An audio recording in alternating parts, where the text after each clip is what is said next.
Ազգային ժողովի հարգարժան փոխոսնակներ, հարգելի գործընկերներ, պարոն Վարդևանյան, ես ժամանակ առ ժամանակ ձեզ լսելով մի պահ մոռանում եմ ձեր խոսքից ելնելով, որ դուք իրավաբան եք, որտեղ դուք անդադ խոսում եք իրավական որոշակիությունից, փաստերը չխեղաթյուրելու կարևորությունից, բայց նենց հեշտությամբ եք խեղաթյուրում ակնհայտ փաստերը, որ ես անկեղծ ասած որոշել եմ ելույթս հանել։ Բայց դուք հենց սկսեցիք, ես հասկացա, որ մի քանի բան պետք է ասել, որպեսզի առնվազն ձեզ ուղենք։ Առաջինը, որ ասում եք, դուք իշխանության եք եկել, հարգելի գործընկերներ, խնդրում եմ, այդտեղ լռություն, պարոն Գրիգորյան։ Դուք կարծեմ ելույթ ունեք գրանցված, կխոսեք։ Երբ որ ասում եք, իշխանության եք եկել այն բանով, թեզով, որ նույն անձը 10 տարուց ավել չի կարող ղեկավարել եւ այլն։ Նախ նման թեզ, նման կարգախոս չի եղել։ Փաստ եւ կեղծիք մեկ, որը որ դուք այստեղից ասեցիք։ Եղել է մի րոպե, խնդրում եմ, փաստերի նկատմամբ մանավանդ դուք որպես փաստաբան, փաստաբան, փաստ։ Խնդրում եմ, մի րոպե, պարոն Վարդևանյան։ Հիմա ժանրի կանոններով դուք ինձ չպետք է պատասխանեք։ Ասվել է հետեւյալը, որ մենք չենք կարող թույլ տալ, որ Սերժ Սարգսյանը գնա իր երրորդ ժամկետին։ Դա բոլորովին այլ բան է, որովհետև Հայաստանի սահմանադրությունը սահմանադրական արգելք սահմանում է նախագահի ընտրության համար, նախորդ սահմանադրությունը։ Եվ Սերժ Սարգսյանը սահմանադրությունը, նոր սահմանադրությունը, գործող սահմանադրությունը փոփոխությունների ենթարկելով, որոշեց գնալ երրորդ ժամկետի վարչապետի պաշտոնում։ Ընդ որում դրանից առաջ նա հստակ հայտարարել, որ ինքը չի պատրաստվում գնալ եւ չի պատրաստվում հավակնել վարչապետի պաշտոնին։ Երևի այդ նույն ժամանակներն էին, երբ որ դուք աշխատում եք որպես Կարեն Կարապետյանի ավագ օգնական։ Ու նույնիսկ ենթադրվում էր այդ ժամանակ հանրապետական կուլիսներում, որ այդ Կարեն Կարապետյանը պիտի լինի իրենց ապագա թեկնածուն։ Բայց հետո տարբեր բաներ, վերաձևակերպումներ արեցին, այնտեղ ստեղծեցին առաջին փոխվարչապետի պաշտոն, որ Սերժ Սարգսյանը գա վարչապետ, բայց դե Կարեն Կարապետյանին չէին կարա տանեին սովորական փոխվարչապետ, դրա համար պետքա նա լիներ առաջին փոխվարչապետ։ Դուք էլ ներողություն այդ ժանրի կանոններով կլինեիք առաջին փոխվարչապետի ավագ կամ առաջին օգնական։ Դրա մասին է խոսքը եղել։ Սահմանադրական արգելքը վերաբերել է նախագահին։ Ամերիկայի Միացյալ Նահանգների պատմությունից որ մեջբերում եք անում, այո, Ջորջ Վաշինգտոնը ինքը կամովին երկրորդ անգամից հետո հրաժարվեց երրորդ անգամ առաջադրվել որպես Միացյալ Նահանգների նախագահ եւ ավանդույթի ուժով, այո, դա Միացյալ Նահանգներում գործող կանոն է։ Ֆրանկլին Ռուզվելտի օրինակն էլ այո ճիշտ վերեցիք, բայց դա նախագահական համակարգով երկրների մասին է։ Այսօրվա գործող սահմանադրությամբ դուք որ անդադ միշտ պաշտպանում եք սահմանադրական կարգը, սահմանադրությունը եւ այլն։ Այսօրվա գործող սահմանադրությամբ նույնիսկ որևէ սահմանադրական արգելք գոյություն չունի նույն անձի երկու անգամից ավել վարչապետի պաշտոնում ընտրվելու դեպքում, նաեւ ինչու, որովհետեւ ժողովուրդը առաջնային մանդատով ուղղակի չի ընտրում հանրապետության վարչապետին, ժողովուրդն ընտրում է կուսակցությանը, հետո կուսակցությունը կամ արդեն ազգային ժողովը, խմբակցությունը ազգային ժողովի համամասնությամբ ընտրվում է վարչապետ։ Ախր սա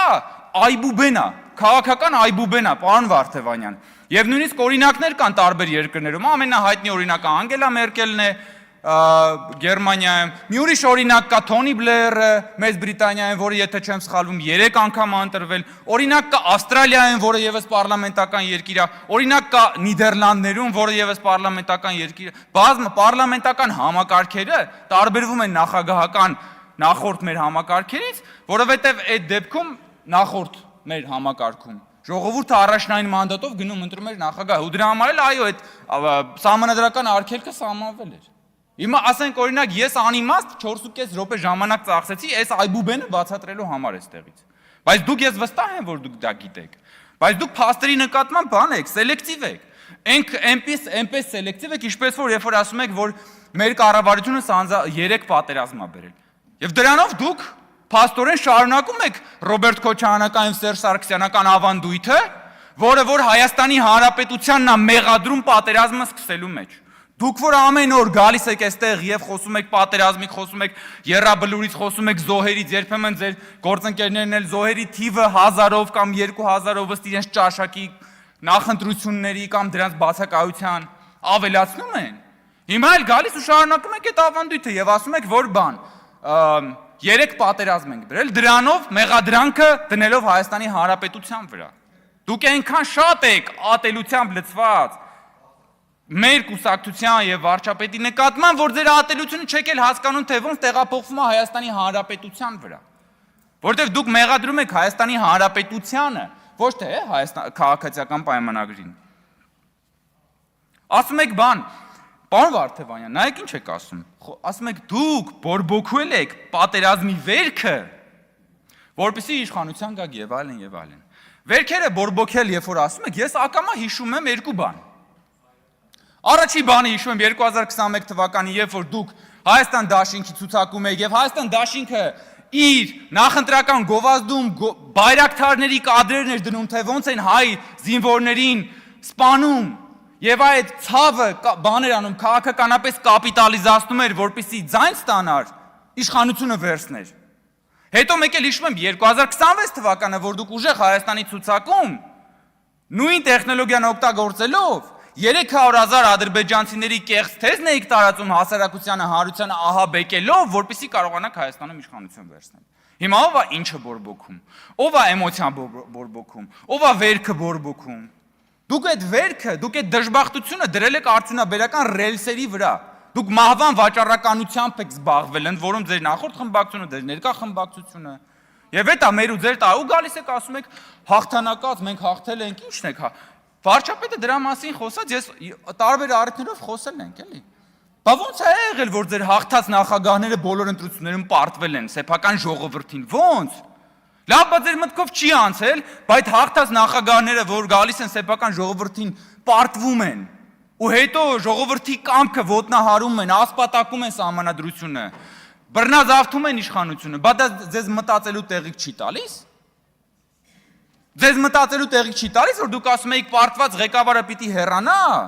Մենք էլ ասեցինք շատ լավ, եկեք գնանք ընտրությունների։ Դուք մեզ տևական ժամանակ համոզում եք, ասում եք, չէ, ընտրության պետք չի գնալ։ Թող բանը իմ քայլը խմբակցությունը ընտրի բան, քաղաքական դամբարանից հանել եք մեկին բերել եք, որը ոչ մի կապ չուներ ընտրական process-ի հետ։ Ասում եք, չէ, թող իրան ընտրի։ Քաղաքական նեկրոֆիլիա, հա։ Հետո գնացինք ընտրությունների մասնակցեցինք եւ ժողովուրդը ձեր ասած պարտված իշխանությանը ընտրեց, որովհետեւ ժողովուրդը գիտի ճշմարտությունը։ Որովհետեւ ժողովուրդը գիտի ճշմարտությունը։ Ասում եք, որն է ձեր ձեռքբերումը մեզ նկատի ունելով։ Մեր ձեռքբերումը ասել ենք տարբեր առիթներով։ Մեր ձեռքբերումն է նա, որ մենք Հայաստանը դուրս ենք բերել աշխարհաքաղաքական թակարդի միջից։ Մեր ձեռքբերումն է նա, որ մենք Հայաստանը աշխարհաքաղաքական առևտրի զոհասեղանից վերցրել ենք։ Որ մենք Հայաստանը դարձնում ենք ինքնիշխան պետություն, որն ունի իր շահերը, եւ ինքը գնում է եւ այդ աշխարհաքաղաքական առևտրի մեջ, եթե շատ բան լեզվով ասեն, գնում է եւ ինքն առաջարկում է իր ունեցածը։ Եվ ինքն իր շահերի տեսանկյունից է նայում եւ չի թելադրվում ինչ որ մեկի կողմից։ Մեր ձեռքբերումն է նա, որ մենք Հայաստանը ամեն ինչ անում ենք, արել ենք, որ դադարի լինի մարիոնետական պետություն, որի մասին այսօր նաեւ վարչապետը խոսեց։ Այդ դրա մասին է խոսքը։ Ես իրականում այսքան ելույթ չէի ունենալու, որովհետեւ մեծ մասը ինչ որ ասեցի, բազմաթիվ անգամներ ասել ենք, բայց ես չեմ կարողանում ամեն անգամ լսել, երբ որ գոնե դուք, պարոն Վարդևանյան, գոնե դուք այդ բանը մի ասեք։ Նախագահ, վարչապետ, 2 ժամկետ, 3 ժամկետ, դրանք այնքան պրիմիտիվ բաներ են քաղաքականության մեջ, որ որոշ այլ գործընկերներ ասեն, հիմա անվանապես չեմ ուզում ասեմ, ես կարող ասեմ, դե լավ, քաղաքական անփորձություն է, չեն կարդացել պարոն Վարդևանյանին կասեն ինքը կպատմի, բայց երբ որ պարոն Վարդևանյանն է գալիս եւ այստեղից այս բաներ խոսում, անհնար է ուղղակի դրա մասին չխոսել եւ չարձանագրել։ Ընդ որում այս թեմայով էլի իմ գործընկերները բան էին արել, արձանագրում արել էին, բայց դուք միևնույն շարունակում եք համառորեն պնդել, որ այ 14 տարվա ես նորի օրինակները բերեցի Գերմանիայի, Մեծ Բրիտանիայի, Ավստրալիայի, Նիդերլանդների, հիմա այս անուն ազգաններով այդ նախորդ վարչապետների, հիմա այստեղ բան չանեմ, ժամանակը երկար է։ Դուք կարող եք գնալ, փնտրել եւ գտնել, որովհետեւ դա այսօր շատ հայտնի եւ հանրահայտ փաստեր են, որոնց մասին կարելի է տեղեկանալ։ Շնորհակալություն։ Հավանիչ տեսանյութը եւ բաժանորդագրվիչ նորությունները բաց չթողնելու համար։